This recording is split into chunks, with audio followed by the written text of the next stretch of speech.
आदाब, जय हिंद। मैं हूं आपका दोस्त शेख जमील। आप देख रहे हैं शब्द की गूंज। शब्द की गूंज में आपका स्वागत है।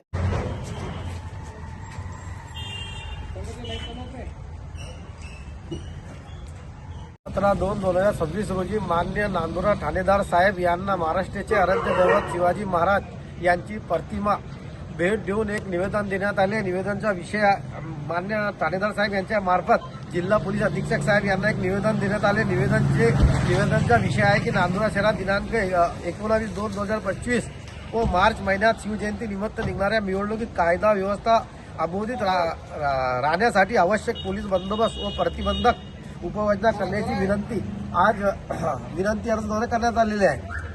कारण की छत्रपती दरवर्षीप्रमाणे यंदाही छत्रपती शिवाजी महाराज जयंतीनिमित्त भव्य मिरवणूक काढण्यात येणार आहे। नांदुरा शहरात सर्व धार्मिक समाज एकोप्याने व शांततेने वास्तव्यात असला तरी मागील काही वर्षापूर्वी मिरवणूक दरम्यान काही अनुचित प्रकार घडून सामाजिक वातावरणाला गाळबोट लागलेले आहेत।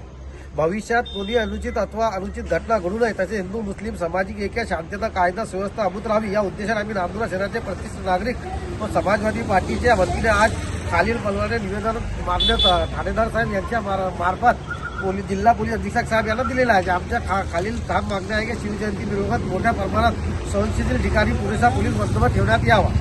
संपूर्ण मिरवणूक मार्गावर 2 कॅमेरे सतत देखरेख ठेवण्यात यावी। शासन नियमानुसार परवानगी प्राप्त मर्यादेपर्यंत साऊंड सिस्टीम वापरण्याच्या सक्त सूचना देण्यात याव्या। वादग्रस्त भडकाऊ धार्मिक भावना दुखारी अथवा सामाजिक तेढ निर्माण करणाऱ्या गाणी वाजवण्यात कडक प्रतिबंध करण्यात यावा। निवडणुकीदरम्यान वादग्रस्त मंजूर घोषणा वक्तव्य तसेच अत्यंत बॅनर पोस्टर यावर पूर्ण बंदी घालण्यात यावी। बाहेर गावून येणाऱ्या तसेच दारूच्या नशेत निवडणुकीत सहभागी होणाऱ्या व्यक्तीवर विशेष लक्ष ठेवून तत्काळ प्रतिबंधक कारवाई करण्यात यावी व हिंदू मुस्लिम सामाजिक एका बाधा आणू शकणाऱ्या समाजकर्ता गटावर गुप्त पाळा ठेवून त्यांच्यावर कडक कारवाई करण्यात यावी। निवडणूक ज्या मार्गाने जाणार आहे त्या संपूर्ण मार्गावर सर्व जाती धार्मिक स्थळे मस्जिद मंदिर दर्गा या प्रांतावर कडक व विशेष पोलीस बंदोबस्त ठेवण्यात यावा जेणेकरून कोणती अनुचित प्रकार घडू नये। बहुतेक शांतता कायदा व्यवस्था तसेच प्रश्न बंधुभाव खास कायम राखणे ही सर्वांची सामूहिक जबाबदारी आहे। कोणत्याही प्रकारचा तणाव निर्माण अनुचित घटना घडू नये यासाठी 2 कॅमेरे पुरेसा पोलीस बंदोबस्त प्रतिबंधक उपाययोजना प्रभावीपणे राबवण्यात यावी ही नम्र विनंती असं आज निवेदन देण्यात आलं आहे। कारण की शिवाजी महाराज हे महाराष्ट्र आराध्य दैवत आहे। हे कुणी एका जातीचे नसून हे सर्व हिंदू मुस्लिम बौद्ध दलित भारतातील प्रत्येक नागरिकाचे आराध्य दैवत आहे। यात कोणी शंका नाही। मात्र काही समाजकंटक व सत्ताधारी पक्ष हे महापुरुषाच्या नावावर घाणेरडे अपेक्षा करून 2 समाजात तेढ निर्माण करण्याचे वारंवार प्रयत्न करत आहे। कारण की शिवाजी महाराज यांनी जेव्हा अफजल खान यांचे वध केले व त्यांचे वध केल्यानंतर त्यांनी त्यांचे माते मा जिजाऊ यांना विचारले की माते याचा आता काय करायचा। त्यावेळी मा जिजाऊ यांना स्पष्टपणे शिवाजी महाराज यांना आदेश दिले होते की जोपर्यंत माणूस जीवित असतो तोपर्यंत आपला तो शत्रू असते।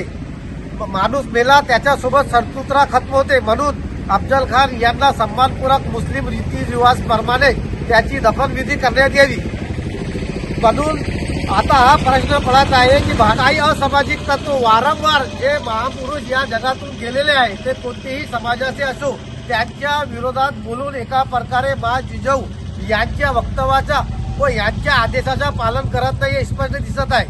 म्हणून सत्ताधारी पक्ष व असामाजिक तत्व यांच्या कोणत्याही व्यक्तीकडे नागरिकांनी लक्ष देऊ नये व शांततापूर्वक आपल्या महाराष्ट्रात आपले आराध्य दैवत व महाराष्ट्राचे शिवाजी महाराज यांच्या जयंतीचे शांततापणे पार पाडावी ही नम्र विनंती।